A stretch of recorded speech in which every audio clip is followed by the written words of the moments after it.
It's the morning of January 20th. The air is cold and crisp outside as I rise from my seat and walk to the podium where the Chief Justice of the Supreme Court waits for me on the west front of the United States Capitol. A sea of people for the National Mall and millions across the nation are watching and waiting for me to say these words. I, Abigail Katelynn Loyd, do solemnly swear that I will faithfully execute the office of President of the United States and will, to the best of my ability, preserve, protect, and defend the Constitution of the United States, so help me God.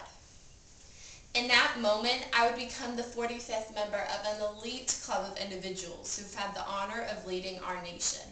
While other countries have had women serve as head of state, it would be my honor to be the first woman to hold office of President of the United States.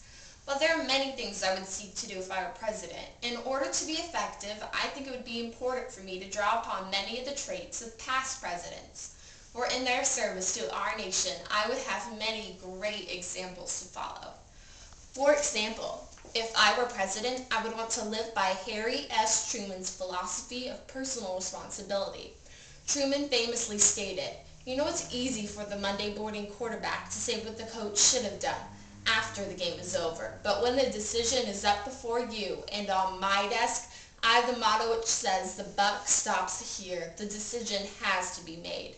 Anymore, it seems like the easy way out is to blame the previous administration, rather than taking responsibility for your own policies and actions. In my opinion, owning your decisions comes with a job. Personally, I think it goes a long way towards earning the respect of others, whether they voted for you or not. If I were president, I would want to emulate John F. Kennedy's ability to call others to serve.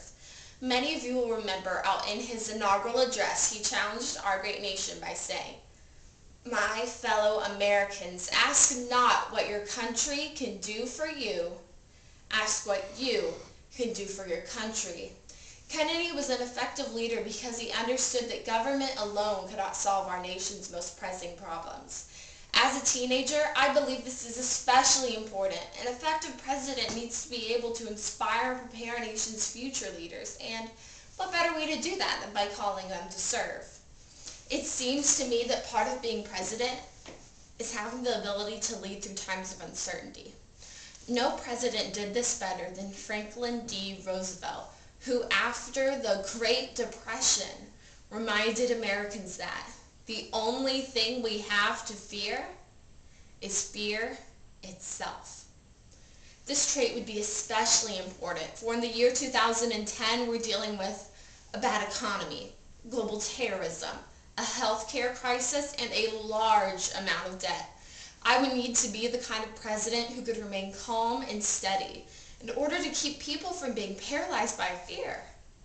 In case you think I'm too serious, like my predecessors, I would take advantage of some of the perks that come with office as well.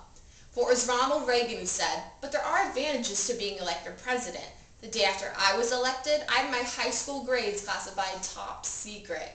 And George H.W. Bush said, "I do not like broccoli. I haven't liked it since I was a kid, and my mother made me eat it. And I'm president of the United States, and I'm not going to eat any more broccoli."